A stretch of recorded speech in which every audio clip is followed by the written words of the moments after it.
Good morning. Your Imperial Highnesses, Your Excellency Binof Andualam, Professor Tilly, distinguished guests, esteemed scholars, ladies and gentlemen.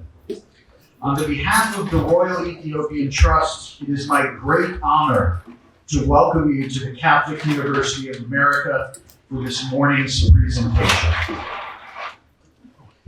The gold hairpin of Empress Tiruwork, memory, loss, and the return of an imperial legacy.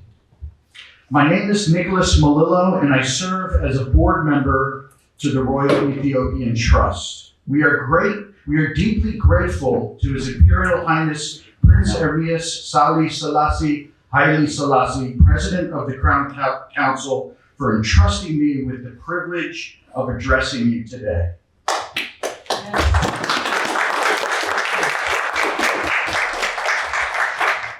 I would also like to extend a sincere appreciation to Professor Tilly, Dr. Monica Blanchard, and the entire team at the Catholic University of America for their partnership and gracious hospitality.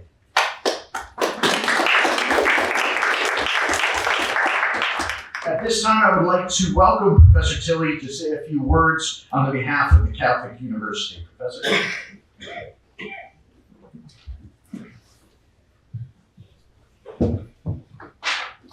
Thank you, Nicholas.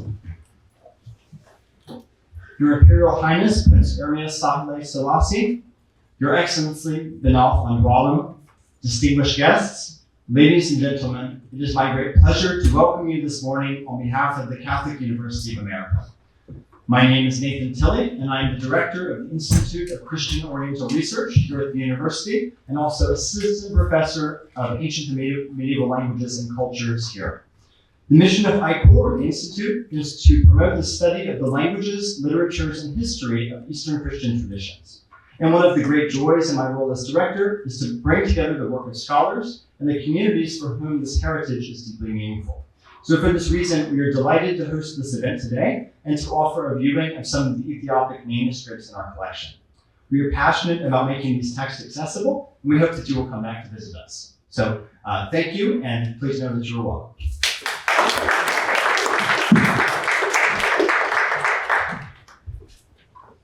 Thank you very much, Professor Tilly. By the grace of the Almighty, I have had the privilege of leading the Royal Ethiopian Trust's focused efforts alongside His Imperial Highness to repatriate Ethiopian cultural heritage taken during the 1868 British expedition to Magdala.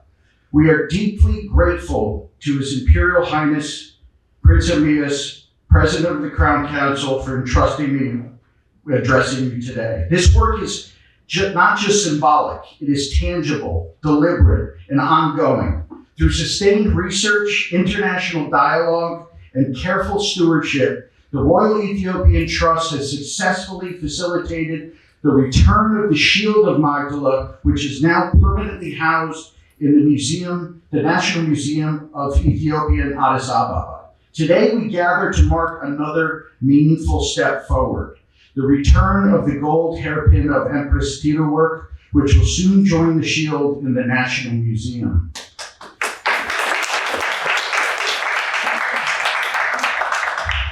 This morning, we have the rare privilege of unveiling an object that is profoundly intimate in nature. Unlike regalia of state or instruments of war, this hairpin speaks quietly but profoundly of womanhood, dignity, resilience, and memory.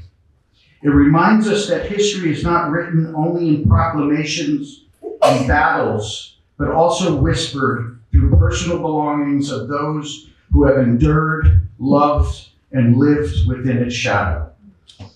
At this time, I would like to invite His Imperial Highness. It would be our great honor for you to join us in unveiling the hairpin of Empress Tiruwork. Your Imperial Highness.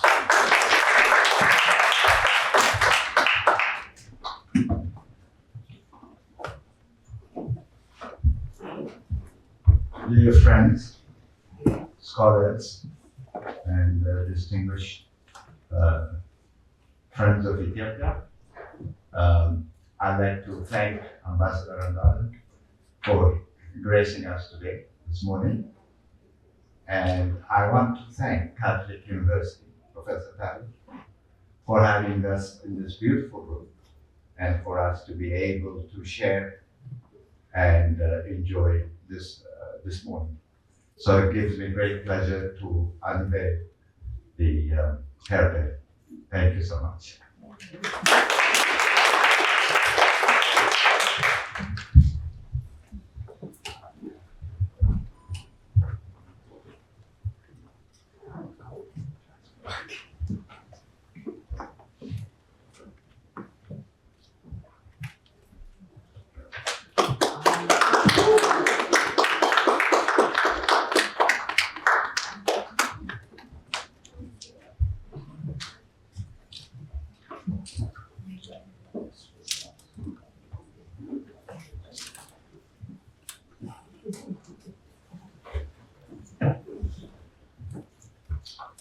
At this time, it would be my great pleasure to invite the Ambassador of Ethiopia, Binaf Andualam, to say a few words. Your Excellency.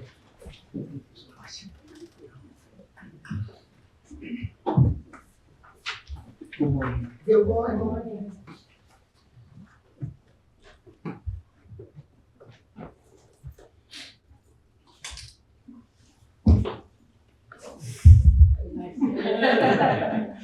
Okay. His Imperial Highness Prince Ermias Sahle-Selassie, Haile-Selassie, distinguished guests, ladies and gentlemen. First, I would like to say congratulations all, just for the return of the legacy of the Imperial. Today, we gathered to celebrate the 130th anniversary of the history of the victory of the Battle of Magdala, a moment that stands as one of the most powerful symbols of unity, courage, and determination in Ethiopian and African history.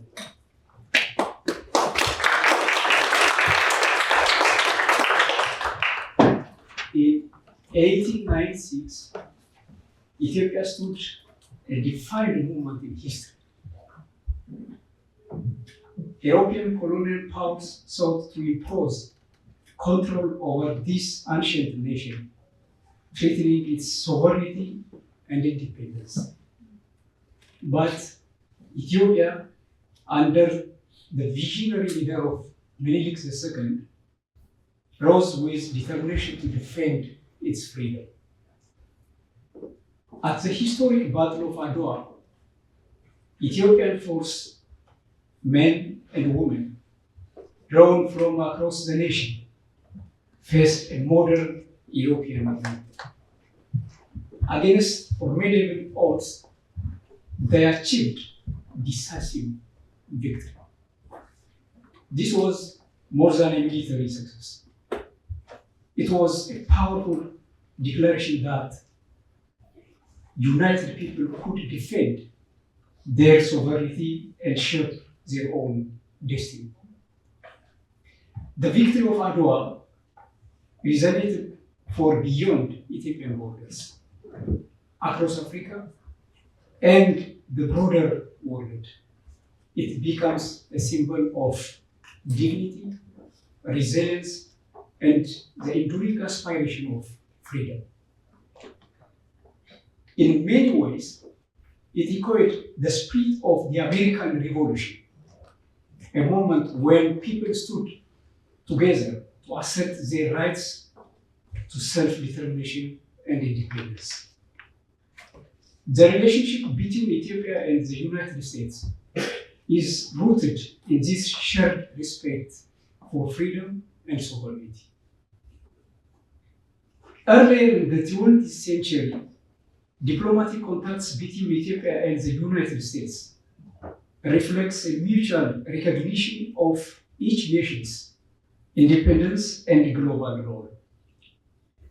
During the era of modernization, under His Imperial Majesty Imperial Haile-Selassie first, cooperation between our countries expanded in diplomacy, education, and development, laying foundations for a long-standing partnership.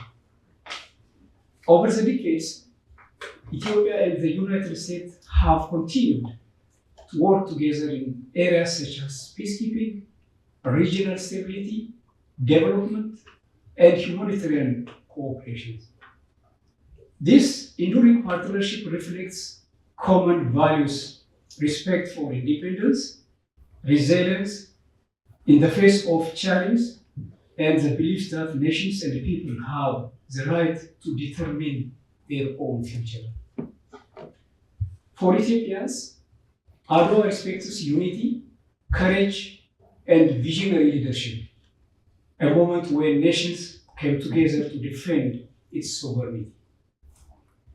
For Americans, it resonates with the values celebrated on Independence Day: freedom, resilience, and the conviction that liberty is worth defending. Today, as we gather with distinguished American friends and members of the Ethiopian diaspora here in Washington, D.C., we celebrate not only a historic victory, but also the shared principles that connect our two nations. The story of Adwa reminds us that freedom is never accidental. It is the result of courage, unity, and determination. Finally, I would like to sincerely thank Prince Ermias, his family and colleagues, and Catholic University of America for organizing this program.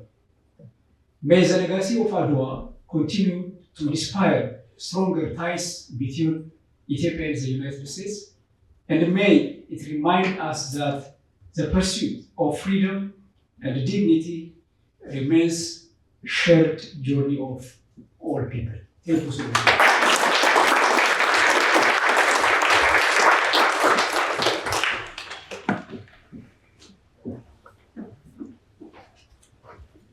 Thank you, Your Excellency, Binaf Andualam. At this time, to guide us through the historical context of Magdala, the life of Empress Tiruwork, and the broader significance of restitution, we are deeply honored to welcome one of the world's foremost scholars of Ethiopian society, history, and heritage, Dr. Alula Pankhurst. Dr. Pankhurst studied at the University of Oxford and earned his PhD in social anthropology from the University of Manchester. He is a member of the Ethiopian Academy of Sciences and Ethiopian National Heritage Restitution Committee, Vice President of the Ethiopian Heritage Trust, and member of the Executive Committee of the Society of Friends of the Institute of Ethiopian Studies. Over the course of his career, he has authored and edited numerous books and articles on Ethiopian history, culture, social institutions, migration, heritage, and restitution. Dr. Pankhurst's family's ties to Ethiopia span generations. During Emperor Haile-Selassie's exile in Britain, his grandmother Sylvia Pankhurst came to know the emperor and became a tireless advocate of Ethiopia. At the emperor's invitation, she later moved to Ethiopia, where she founded the Journal of Ethiopian Observer, highlighting the country's cultural and economic development. His father, Richard Pankhurst, was one of the most influential historians of Ethiopia and a lifelong champion of Ethiopian cultural heritage, playing a leading role in international efforts to recover looted artifacts, most notably the return of the obelisk of Aksum, which I lived next to for many years. Amazing. Continuing this remarkable legacy, Dr. Alula Pankhurst has devoted decades of scholarship to deepening global understanding of Ethiopia's past and present. His work on cultural heritage and restitution makes him uniquely positioned to illuminate not only what this object represents, but why its return carries such an enduring meaning. Please join me in warmly welcoming Dr. Empress.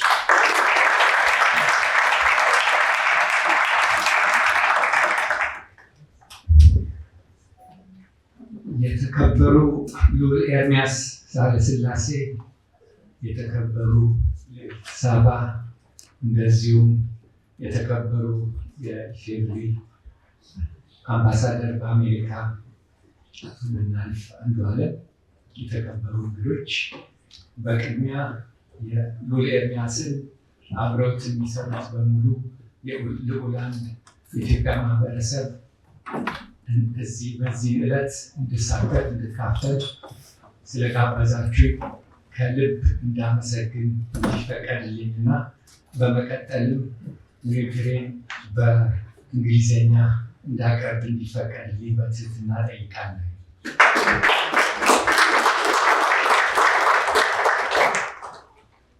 It is really a privilege and an honor to be with you today and to say a few words about the context and the history of this amazing restitution that we are witnessing today. In this audience, I do not need to say very much about the British expedition of 1868 to Magdala and the thousands of objects that were looted and are now found in 27 museums in the UK and in 9 other countries. And you all know the context of what happened and how Emperor Theodorus, as a modernizer, sought alliances with European nations, and in particular wrote to Queen Victoria asking to have cooperation and working together, letters which were ignored. And it was the unanswering of one of these letters in 1862 which was the cause for Emperor Theodorus to imprison some of the Europeans, missionaries and others who were living in Ethiopia, which was the direct reason that led to the expedition of the British to Magdala, and at which Emperor Theodorus sought to take his own life rather than becoming a prisoner of the British. I'm going to say a few words about an interesting story about which pistol Emperor Theodorus shot himself with. So, Emperor Theodorus was very friendly with the British before that, and in fact, the consuls, Plowden and then Cameron, were close advisors of his and worked with him. And when the consul Plowden was killed, Emperor Theodorus went and avenged his death, and you can see his grave here at the bottom of the picture in Gondar. Now, Queen Victoria, acknowledging this support of Emperor Theodorus to her consul, she sent him a pistol which has written on it, sent to King Theodorus II of Abyssinia by Queen Victoria, in acknowledgement of the kindness shown to him by him to her servant Plowden. Now, one of the characters who took part in the expedition to Magdala was Stanley, the famous Stanley who met Livingstone later, who put out the story that Emperor Theodorus had actually shot himself with this pistol. It's not corroborated in any of the other sources, and so possibly he was a journalist, and it seemed like a very compelling story that the emperor should have shot himself with a pistol that was a gift from the Queen. But a new version of the story has come out quite recently. Now, the famous scholar, but also fascist governor of Ethiopia, Conti Rossini, wrote a book called Ethiopia and the People of Ethiopia. And in that book, there is this strange statement that a pistol that Emperor Theodros used to shoot himself was donated to him by the Napoleon III of France through the consul Lejean, and that he shot himself with this, and that this pistol was in the Geographical Society in Rome that you see there. So I went to the Geographical Society and there was an album of the Italian traveler Anna Rattone, in which, sure enough, there was 2 pictures of the pistol. But the pistol was loaned during the fascist period for an exhibition in Naples, and never returned. It disappeared at the end of the war. But what was interesting from the inscription was on the pistol, there was written, Nugusa Negest Theodros ze Ethiopia. Well, not really ze Ethiopia. If you look at the writing, Nugusa Negest, look at the S, then Theod, and then look at the Ro, which has that bit underneath that shouldn't be there. But even more surprising, the I, not T, but T, and not Yo, but Wo. So clearly this pistol, the inscription on the pistol was written by somebody who didn't know the characters. And so I've been trying to find out more about it, and this pistol has turned up in a private collection. So I'm hoping that we might be able to recover it at some point. But a little bit more investigation showed that the story that Conti Rossini had said had a grain of truth in it. And I would have not given it much thought if it wasn't Conti Rossini, because despite being a very terrible fascist governor who was responsible for a lot of atrocities, he was also an eminent scholar. And so the story that this pistol was given by Napoleon III through his consul Lejean, and Lejean in his books mentions having given a pistol to Atse Theodros when he met him.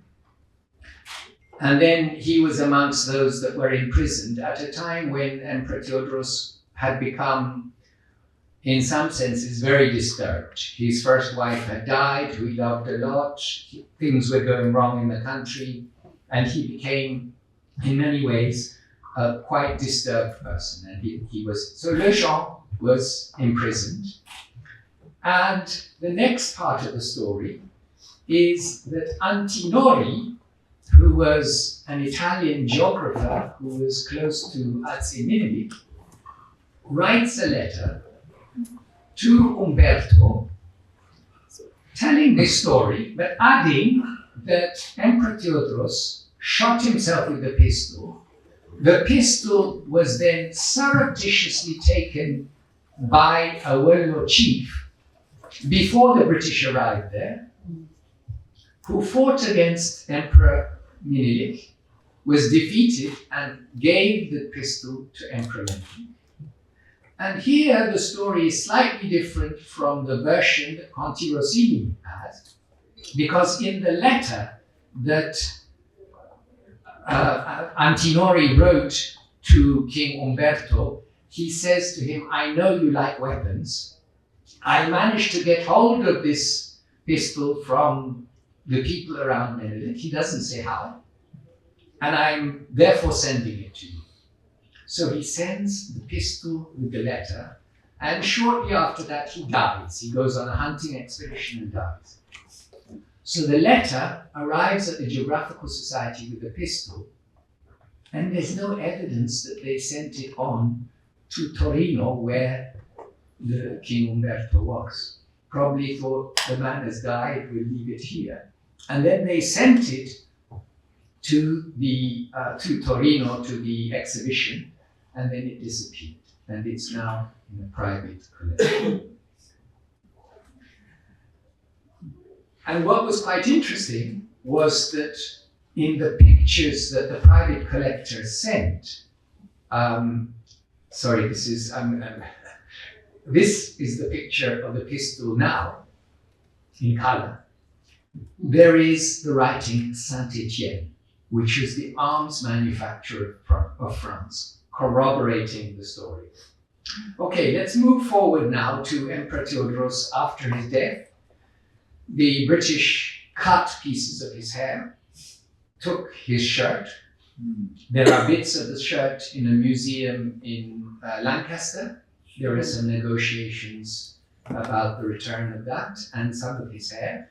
And in 2019, the National Army Museum in the UK returned one of the pieces of the hair that you see here, brought by the Minister of Tourism, Dr. Hirut Kassa.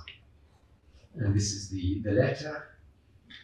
And then moving on, another famous restitution that Nicholas mentioned was this shield that the Royal Ethiopian Trust purchased after an auction had been cancelled in Newcastle, and this was shown at the Toledo Museum and donated to the National Museum by Prince Ermias.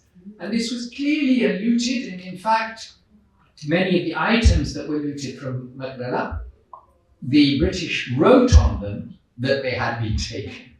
And so here you see Magdala and the date on it, and some of the patriots at the National Museum receiving it, and the prince and princess in front of it in the National Museum with the certificate that they received.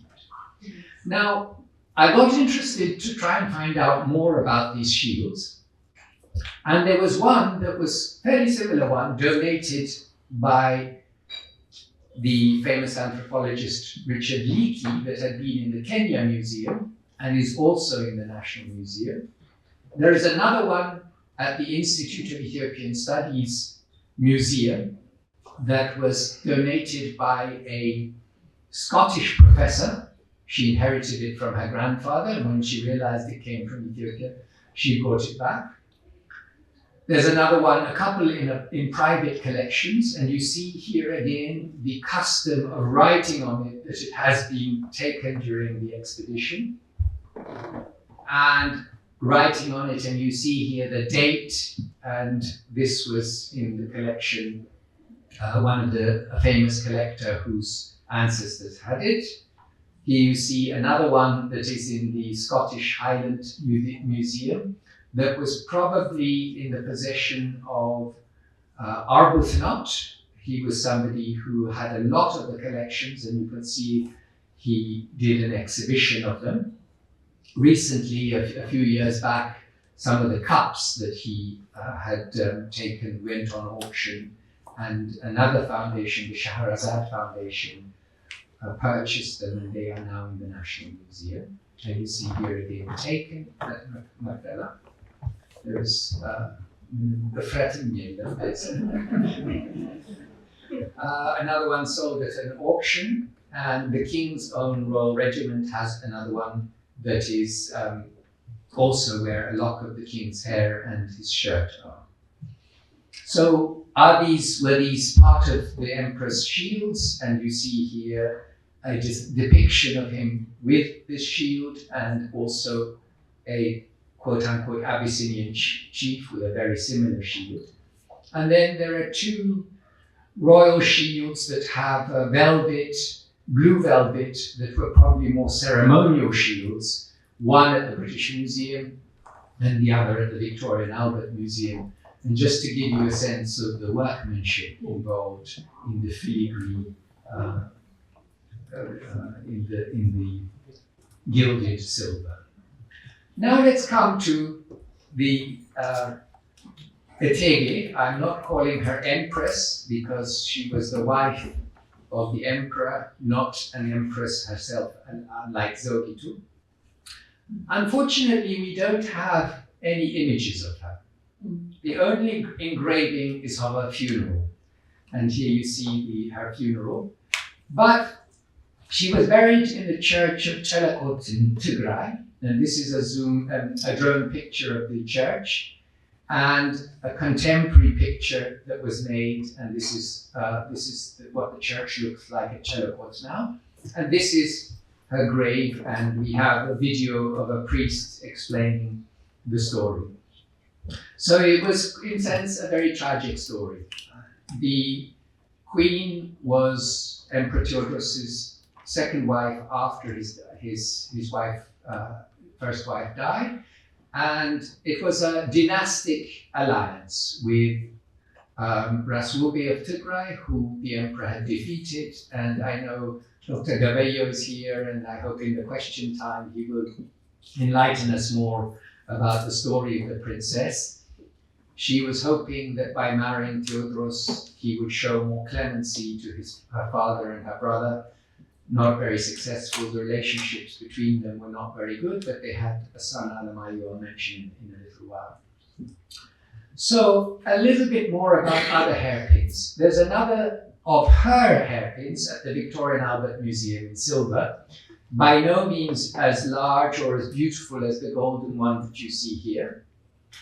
And there are other hairpins at the National Museum in Addis Ababa, at the Institute of Ethiopian Studies Museum at Addis Ababa University. And 2 days ago in Rome, I had the privilege of seeing several hairpins.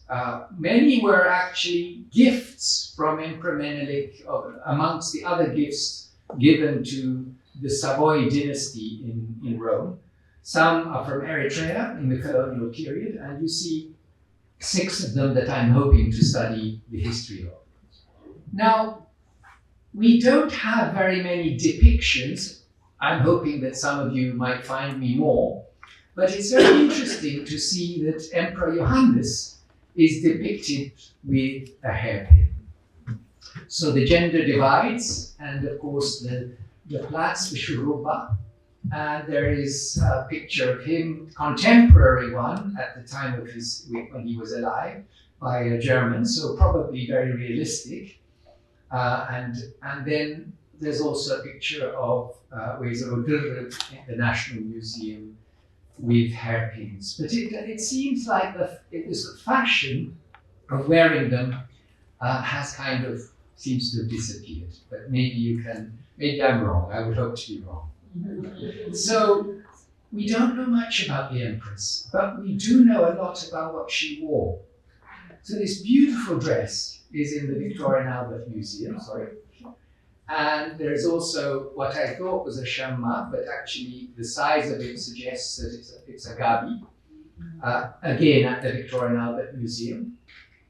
And there are cloaks of hers in museums in Berlin, in Cambridge, and at the British Museum. This is one of the ones in Berlin. This is another one in Berlin. One in the Cambridge Museum, another one in the Cambridge Museum, and one of the most beautiful ones in the British Museum. So scattered, the remains of what she wore are in museums in Europe. And also we know about her jewelry. These are all in the Victoria and Albert Museum. So a beautiful bracelet, a necklace, and another really extraordinary bracelet, necklace, and then the bracelets and her foot anklets. So I thought, well, how do we bring this together? So a friend of mine did this. So a friend of his, we had a picture of hers and photoshopped it to add the beautiful, and then also this one, which brings together the different parts of her jewelry and her dress together. And then I thought, well, we know what her son looked like. We have a lot of photographs of Lul Alemayo, the Judge Alemayo as he was known. The first one, right at the corner there, it was actually taken in Magdala. So the British, in addition to their forces coming with elephants from India, and they had photographers, first time on a military expedition. And they also had Richard Holmes as a museum representative to purchase and take a lot of objects. And then the next two pictures are in Malta, when he was taken in the ship. And then as he went through the education system in Britain, there are other pictures of him. And I should have had a close-up, but the bottom one is actually a picture that Queen Victoria had taken. She was very fond of him. And the grave in Windsor Castle that you see at the bottom, the plaque was made by her, and she asked for a picture to be taken to make a mask. And then a mask was made in order to make a bust. But there was a disagreement between the person who made the death mask. And so the bust, I should have put a picture of it, is not as realistic as the death mask. But so I thought, well, we know what he looks like. So what about if we played around with AI? So that is a picture of Lul Alemayo. And then I asked AI to make a picture of his mother. And then I tried to get it to put the necklace. And then AI took over and did its own thing.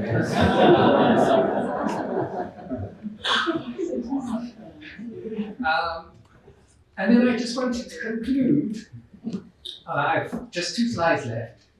We are giving you a sense of the incredible workmanship that was there in Ethiopia at that time. So there were centers at Gondar, centers at Aksum that produced these beautiful, beautiful objects, that most of which are in the Victoria and Albert Museum, of the Empress slippers, the hairpin, the cup, the necklaces, and to show you how this filigree workmanship of the gold, you find it in the jewelry, but you also find it in the shields and in artifacts as well. So quite an incredible tradition. And then a last slide as a little surprise to end with.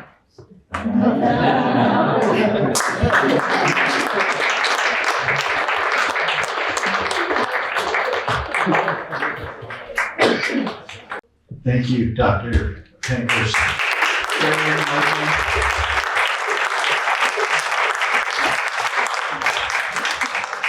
Now, this is where we might start to geek out a little bit. With the information, I did find a London newspaper report that attended the funeral of Empress Tiruwork, I know I'm saying it incorrectly, that describes an image and painting of Emperor Theodros and the Empress in the church. So he was there. So there was an image. We might have an image, but its research is constantly ongoing. Thank you.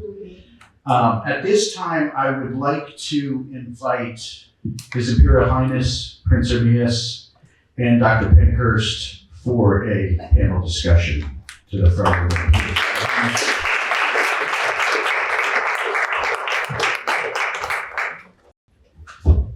room. This personally is my favorite part. To begin with, Your Imperial Highness, what does the return of this hairpin mean to you personally? Also, the work on the shield that the RET has returned, but for you, continuing the legacy as the president of the Crown Council of Ethiopia, what does it mean to you personally? For me, it's been really a journey, and that's how I would best describe it, because there were elements of emotions involved, but really the underlying factor is the education part. Simply, I myself learned a great deal, and I think by sharing and exposing, that so much of our artifacts are spread all across the world, and no attention has been given to them. That's really been the key. And I think success breeds success. The repatriation of the shield has led to this hairpin, and I'm hoping that it will bring forth greater energy and our ability to repatriate more items. Thank you. Second question is to Dr. Pankhurst and also to Prince Ermias. Many artifacts connected to the 1868 Battle of Magdala have circulated through international auction houses, markets, or passed through private hands over generations. In some cases, collectors may have acquired them in good faith without fully understanding their historical context.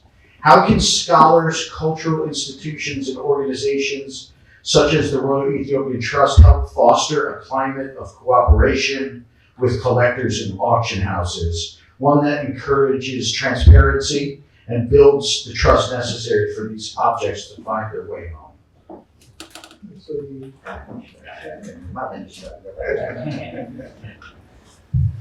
Thank you. This is a very important question. I don't know if Are we on? Good. Yes. Okay. Good. So, very important question, Nick, and I think that it is especially important to try and foster a climate in which people who have these items in private collections feel that they will be celebrated and recognized for bringing these, donating them, or selling them for a relatively low price, rather than them going through auctions into private collections. And I think that what the Royal Ethiopian Trust is doing is really very emblematic of attempts to try and foster that sense that restitution can be something that is celebrated jointly, and rather than confrontational, that it becomes a win-win situation where the collectors are lauded for their generosity, where the institutions that play the bridge and the mediation are also recognized. And I'm involved now with the display of the National Museum is being rethought, and there's going to be a special room for returns and restitutions where those that have contributed will be recognized openly. And I think that if we can create that kind of a spirit where restitution initiatives bring history alive and create a sense of a joint venture, then we will see more of these items coming out, because people will not feel they're being told, you've kept things illegally, but rather they will be appreciated. And many of these artifacts remaining in private collections don't mean very much to the families involved, but coming back to Ethiopia, it's something particularly the younger generation who have less exposure to their history and culture are very excited to see these returns. Thank you. Prince Ermias? I think Abdullah has really summed it up. But it's very interesting what he mentioned about the younger generation. It's very key and important to instill in them a sense of pride and a sense of sacrifice of what their ancestors have paid for. And this harkens back also to Adwa and also to the time of Tedros. So we're happy that it becomes an educational tool. Very important. It is interesting, just recalling the Shield of Magdala and its return. The family that was in possession of the shield, the gentleman from the auction house was at their home for a completely unrelated object and asked to use the restroom, and he saw the shield hanging in the hallway and asked, "What about the shield?" We don't like it very much, they said. It doesn't match the decor of the rest of the home. And hence it is now in the National Museum of Ethiopia, which is so. Creating that environment is important for people to feel comfortable. Otherwise, it seems like you'll never see these items because people don't feel comfortable to expose them. Your Imperial Highness, the return of the Magdala shield and now the gold hairpin has involved a remarkable collaboration between the Royal Ethiopian Trust and scholars like Alula Pankhurst. Given the deep historical relationship between the Pankhurst family and your grandfather, Emperor Haile-Selassie, how has that shared history helped foster the trust necessary to ensure these objects are returned with care, dignity, and proper stewardship? I think you raised a very important point. Of course, the relationships between the Pankhurst and our family go way back to my grandfather, and the remarkable work that they've all done in their different generational capacity to promote Ethiopia, even when Ethiopia didn't have friends, is a remarkable thing, and for which we are most grateful. Trust is something I think that is innate, and I feel very comfortable that, and having witnessed in Ethiopia last year at the National Museum, the shield repatriated there, I said finally it found its soul. So I think that basically tells us. Beautiful. Yes. Dr. Pankhurst, I pose the same question. Yes, so, my grandmother got to know Emperor Haile-Selassie during his period of exile in Bath. And when the Italians occupied Ethiopia, she started New Times and Ethiopian News, which ran for 20 years, publicizing the resistance against the occupation by the Italian forces, and then also against what the British were doing, for instance, in Eritrea, in dismantling some of the infrastructure that the Italians had done. So she was invited by the emperor to Ethiopia, and she wrote her cultural history, fell in love with the country, lived there the last part of her life, and died there. So my father then continued to work at the Institute of Ethiopian Studies, and he was also very passionate about restitution issues and campaigned throughout his life for the return of the Aksum obelisk. And in fact, people would say to him, it's just a piece of stone, and why should it come back? And there was a lot of resistance from the Italian authorities. But there was the Ethiopian parliament during the Imperial period, and again during the Derg, and during the EPRDF period. And a lot of Ethiopian intellectuals, the parliamentarian Ahmedi Lemma, and many others were involved in putting pressure on the Italians. And my father would say, if you knock on the door enough, one day it will open. And sure enough, it took 68 years, but the Aksum obelisk was returned.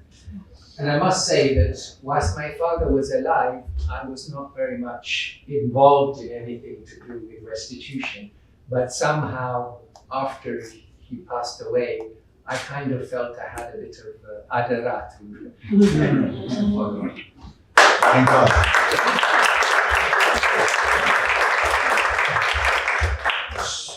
So I told you, Dr. Pankhurst, when we met, I lived in Rome, right next to the obelisk of Aksum.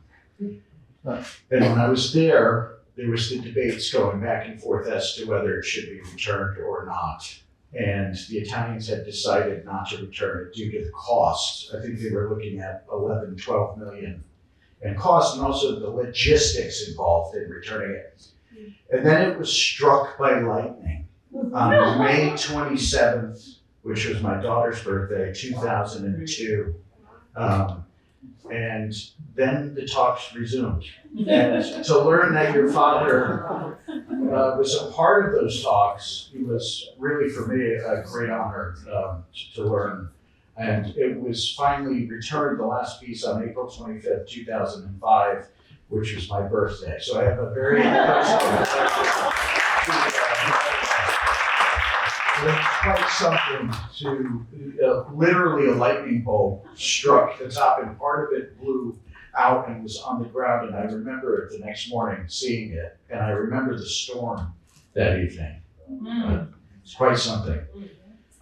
So the next question kind of focuses more around restitutions. The Royal Ethiopian Trust has been working with auction houses.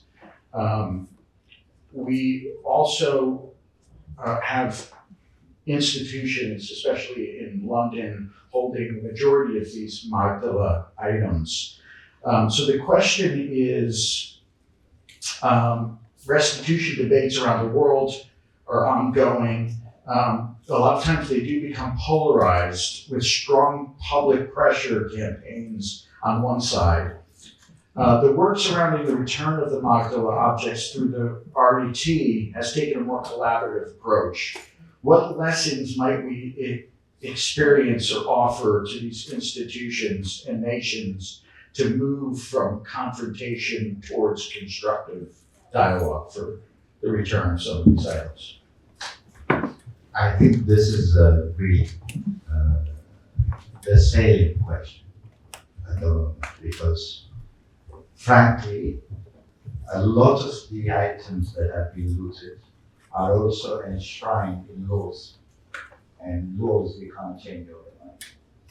And although it's exemplary in the cases of Ethiopia, these also reflect looted items worldwide, especially in Africa, from African countries. So a more collaborative and diplomatic approach, where a win-win situation can be had, a conversation, I think that's the way to go. And this has proven also to be our experience within the RET, because if we were stubborn, we wouldn't have these items back. But by engaging, we were able to secure them. And Your Highness, your grandfather was also, I believe, engaged in conversations where some important Magdala items were returned from the Queen. Yeah. Her Majesty, when she visited Ethiopia, is one of my earliest memories, 1965. She personally gave, I think, Tedros's scepter and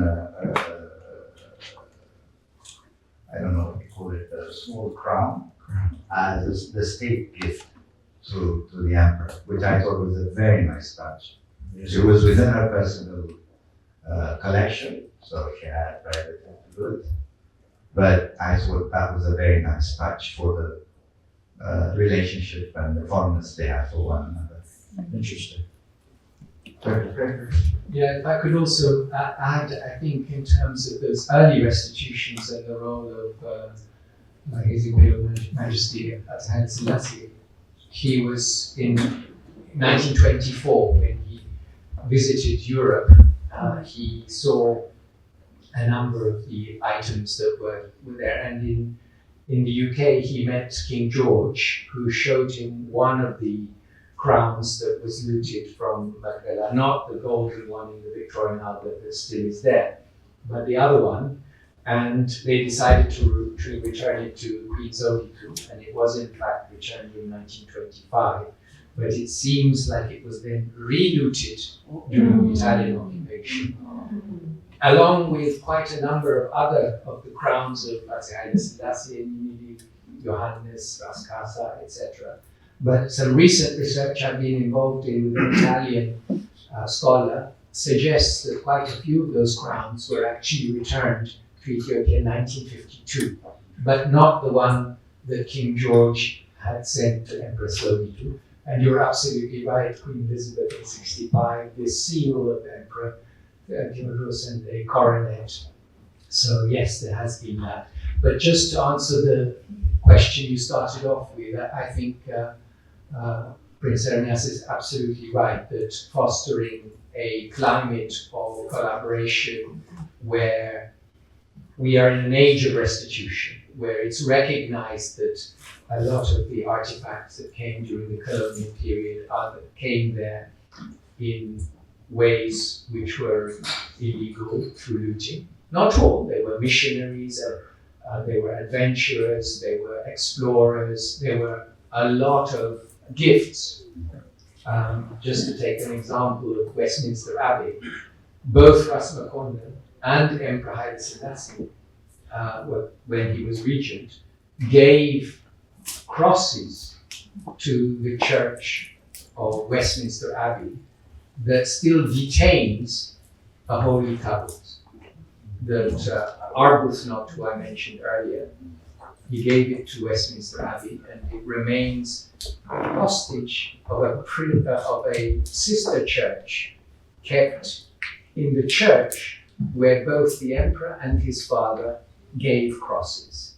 So fostering a climate, as the Royal Ethiopian Trust is doing, of celebrating restitutions, and I think museum curators' views have changed. There's much more openness, but as you were saying, Nicholas, the law in many countries doesn't allow restitutions, but long-term loans can be achieved, and some of these loans that go back to the 1970s have in effect turned into permanent loans. So I think what's been done with the auction houses there are lessons learned to try and convince institutions to have a kind of collaborative stewardship, joint stewardship. So you're saying that in many cases you would need an act of parliament for these items to return. I believe there's also one of the most infamous Magdala is the icon of Christ that is now being held in Portugal in a bank vault. And the Minister of Culture of Portugal had issued that it cannot be sent out of the country without an act of the government. So what you're saying is that these are being worked around through diplomacy, through maybe permanent acts of loans, that kind of bypasses? Yes, that's correct. I mean, it can be a temporary loan, and then with time it might turn into a permanent loan. And as Prince Ermias mentioned, there are legal reasons why many of these artifacts cannot be deaccessioned from museums.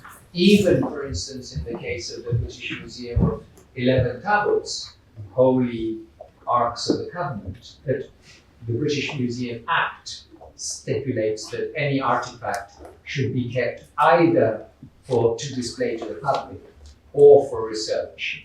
And in the case of the tablet, they have made the decision that it will never be shown to the public because they are sacred objects, and they will not allow researchers to study them. So in effect, they are items which cannot fulfill the role that the museum has stipulated in its act. But still, the negotiations for the return have not been successful. Interesting. Right, so the Ark of the Covenant, believed to be held in the city of Aksum, according to the Ethiopian tradition.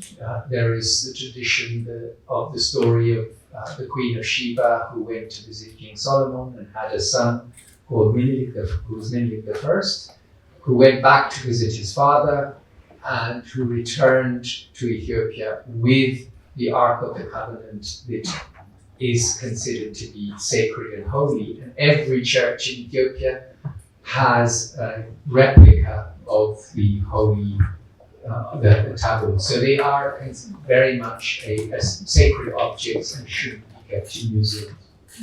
Thank you. We're gonna close with one question and hopefully get some great questions from the audience. Just one point, while I have you, because I don't get to see Prince Ermias or Dr. Pankhurst very often, so it's a privilege. Did the Keber Nagast that was taken during Magdala return I believe Emperor Highness, he asked for two items. That was the Kever Nagast and the icon of Christ. And the Kever Nagast was found and returned, but they could not find the icon of Christ. Am I off in saying that, Dr. Baker? Yes, that's absolutely correct. So Emperor Highness, who was succeeded as the next emperor after Emperor Tiruwork took his own life, he sent a letter to Queen Victoria asking just two objects. There were thousands taken, just two. One was the Curator painting that's now in a bank vault in Portugal. When Emperor Johannes wrote to Queen Victoria, she said, we can't find it, maybe it was never taken. But it was actually the private possession of Richard Holmes, who was the representative of the British Museum, who came to Magdala, and after he died, it was auctioned and has ended up in Portugal, as Nicholas was saying.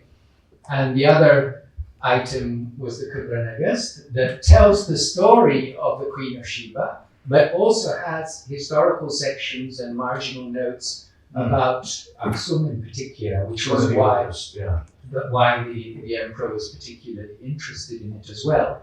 And this was returned, but Queen Victoria asked the trustees of the British Museum, and they deaccessioned one of the two Kubra Nagast and sent it back. It was with Emperor Johannes and has remained in Ethiopia over 150 years and is now in the church of Raguel in the Mercato, the church that Empress Menen, when she was in exile, she made a vow that if she would come back to her country, she would build a church in Raguel in the Mercato, and that church was built. And the Kubra Nagast, despite wars, revolution, change of regime, movement from Tigray to Shawa to Addis Ababa, it has remained being kept by the Orthodox Church up till now. And just one other tiny detail, during the Derg, there was the attempt to try and return the artifacts, including the Kubra Nagast, to Raguel on Etoto, saying Haile-Selassie had taken, Emperor Haile-Selassie had taken these items. And when the Derg officials came to do this, who came out to defend the tablet? The Muslims of the Mercato. Tabutachin ba'Allah atum kubel. Can you imagine?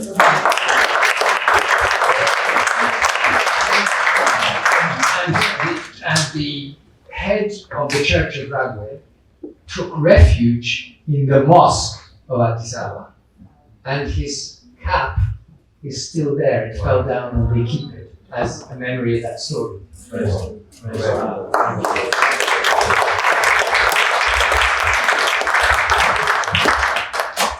Lastly, Prince Ermias, what does this act of restitution mean not only to Ethiopia but to a wider world about how we remember the past and care for the cultural heritage of others?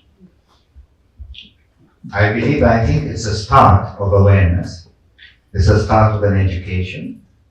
I believe it's a process that's going to take time, but the more successes we achieve, it will encourage greater returns. And my wish is also is that awareness and education is wider, because we've been able to do this through funds that are donated by people who support the cause of restoration. And RET has been very fortunate tapped into that. But we want to make sure that we work on it and build it up, and hopefully successes will be applauded. Thank you. So now we're going to take a few questions from the audience. If you have a question, please raise your hand. Yes, sir. I'm Dr. John Panayotu from Charleston, South Carolina, and just have a question, Dr. Pankhurst and for His Majesty, about the biggest question I always get from students is about the Ark of the, when we talk about the Ethiopian Church, is the Ark of the Covenant. And obviously, since the destruction of the temple in 70 AD, well, many artifacts that were lost or gained, however you want to look at it, with the Ark of the Covenant in Aksum, in the Church of Aksum. Is it true that at any given time, only the ruling patriarch and a hierodeacon, a deacon, or a monk, who's the caretaker of the Ark, are the only two permitted to see the Ark of the Covenant, and it's closed off to anyone that would come other than that? Is that myth? Is that truth? What is it?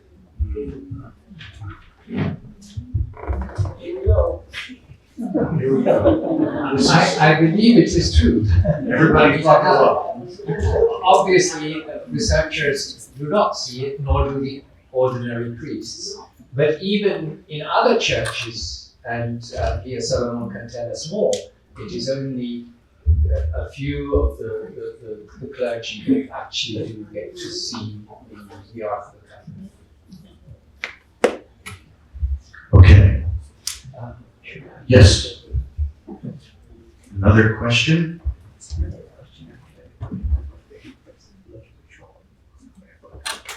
Okay. All right. Sure. Right. You have the mic. Okay. Good morning, everybody. From one first time I've received excellency everybody here. So a little bit story about Empress Tiruwork. She was the daughter of the Jack Wube, who was a powerful priest. By then Ethiopia was divided into several regions divided by priests. He was so powerful, he was ruling from Massawa to Gondar, and he was aspiring to be a king, so he had got the Pope from Egypt by paying thousands of dollars. And he had wealth of wealth, including ammunition stored. And he built a nice church by a Highness called Zander, a church. So he was thinking, but then he was defeated by the husband of Empress Tiruwork. So when Empress Theodorus died, he was alone, he was disturbed. But who was his friend by then? A Briton called John Bell. They come across Bell. So John Bell saw that the king needs a wife. So when he approached the clergy said, no, you cannot marry because you were married through a holy communion to Wube, his first wife. But Theodorus was known about reading the Bible from the first page to end. That's the sternest witness. He knows the Bible. So John Bell and the emperor went to the clergy and made a very nice argument with the priest. So they asked the priest, what is in the book which precludes me to marry a woman? The priest lost the argument. So he was married. She didn't like him because he defeated her father. He imprisoned her brothers into Magdala. But at the end, she was married. So there was one character they were not agreeing with. She wanted him to live like a king. But the guy was unifying the country, walking around, and he thought that my palace is my tent. So he's sleeping like a soldier. So that was a beef with him.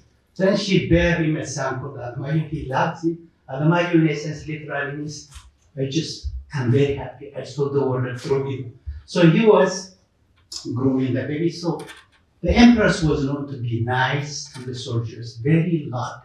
When the British actually invaded Magdala, they found her around with her servants. They learned, they knew about her character, and they made her to treat like a queen, empress. That's why you may know about her funeral. It was a very grand funeral, actually.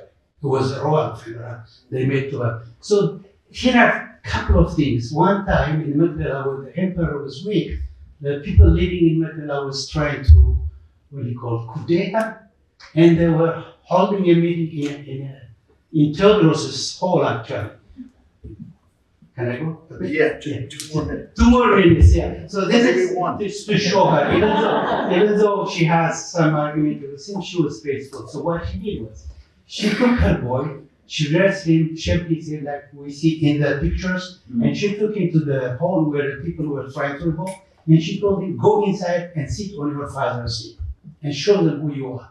So as soon as the sun went in and set, the people who were gathering there were looking like what's going on. The next thing what happened was one of Theodorus' lions called Gulazu, the brave one, went in and sat next to the kid. Wow. And the kid raised his arm and put his arm on the lion, as his father was doing. That way she actually reverted the coup d'etat.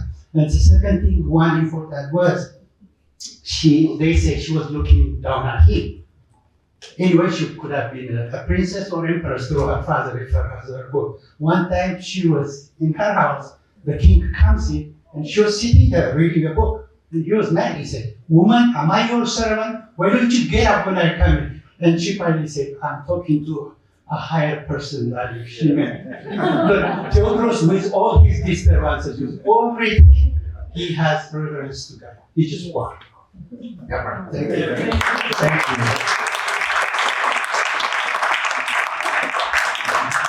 Are stories of a turbulent relationship, but that they united together and loved Alamayu so much. I think we have a question in the corner.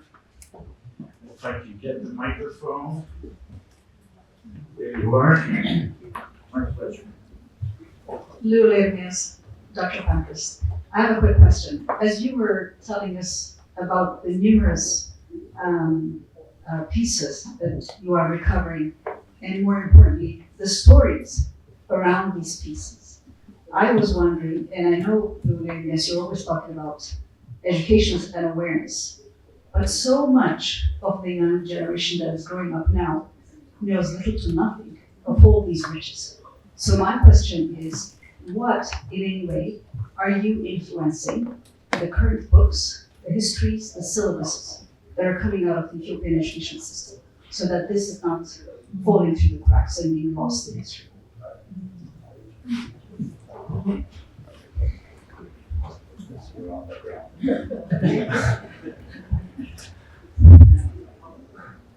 Well, history is contested, for starters, but I think these kinds of initiatives can really raise awareness, particularly with the younger generation, with school children.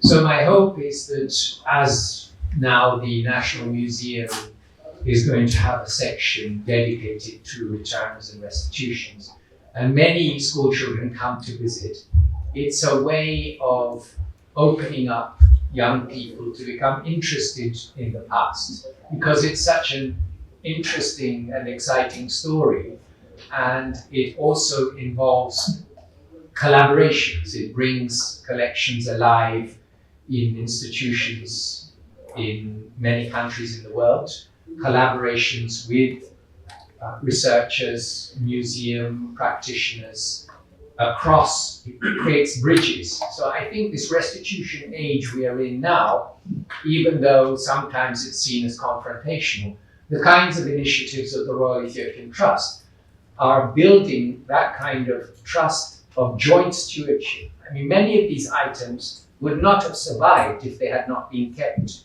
in Western museums. That is something to be acknowledged, recognized, and celebrated. There is digitization.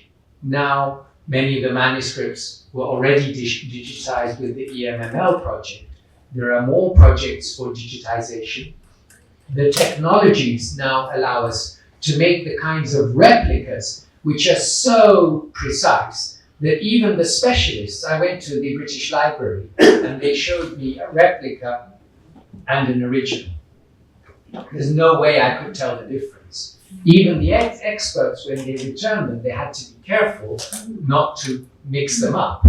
And so you can make replicas, you can make 3D models that can really bring alive the history for a younger generation in ways that they can relate to.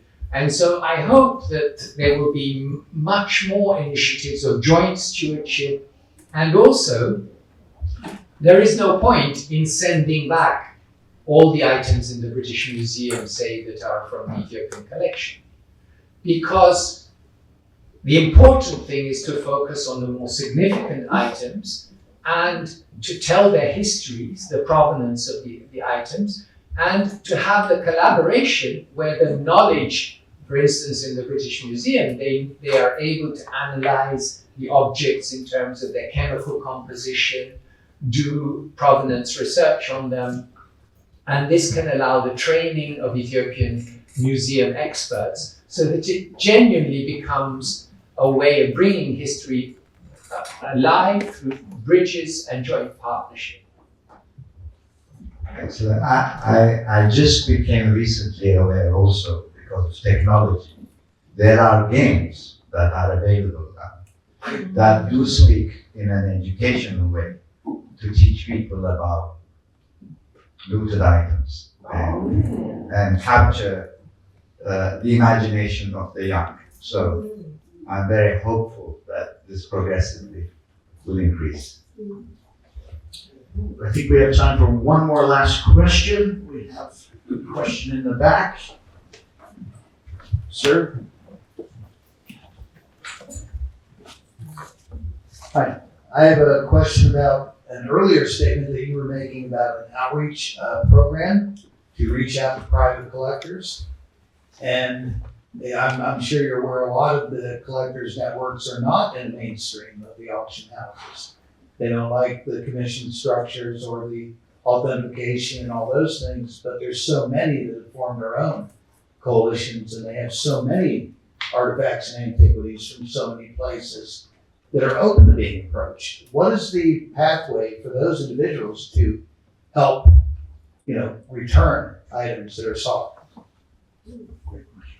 Great question. Very good question. I think it is, as Prince Ermias was saying, this can be transformed into a win-win situation. So this, for instance, through the RET initiative, contacts between the Toledo Art Museum and the Ethiopian National Museum have been established towards the restitution of quite a large collection in a private collector. And so this idea of a joint stewardship will be that the collector will be able to get benefits in terms of tax reductions by donating the artifacts to the museum. The museum will then keep them for a number of years, study them, do joint research with members of the Heritage Authority, and then after the 5-year period during which the items have legally to stay in the US, they will then be returned to Ethiopia. So that there are different models of joint stewardship that can achieve gradual restitution or the sending of digitized materials, replicas. There are many ways to try and incentivize it in such a way that collectors are recognized and celebrated and can be actually recompensed. Just to give you one example, we were talking earlier about the Ark of the Covenant and the Tabot. There was a case where a private collector found a researcher called Jacopo Nisci, a very prominent Italian researcher of Ethiopian mid-medieval period, found a tabot in a collector's, in his collection. And he said, you shouldn't be keeping this is a holy item. And so the collector still wanted to be paid for it. So Jacopo himself purchased it and returned it to the Ethiopian Orthodox Church a couple of years ago. And it was reconsecrated at the Mariam Church in London and then returned to Ethiopia. And in that way, Jacopo was actually recognized by the Scheherazade Foundation that was involved and gave him a medal for he actually personally paid the collector to give this back to the Ethiopian Orthodox Church. Interesting.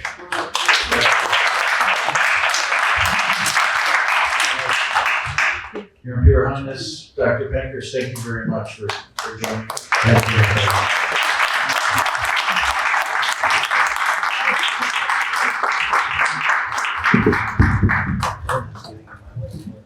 I want to thank everyone for attending this morning.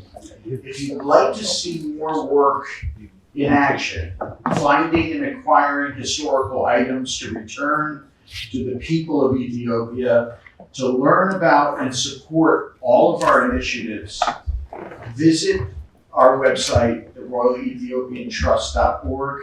Here you can make a personal donation and support our endeavors and the Crown's charitable initiatives. Everyone on the back page, there's a beautiful QR code I want to tell you, this work is all done via donations and help. We need your help, the support.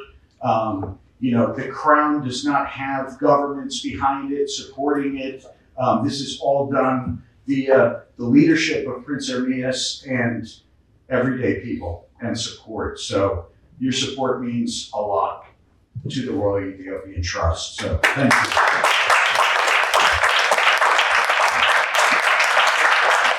So to conclude, I would like to invite His Imperial Highness and His Excellency for a special viewing of the Catholic University's Ethiopic manuscripts and Semitic library led by Dr. Monique Blanchard. So, thank you all for coming.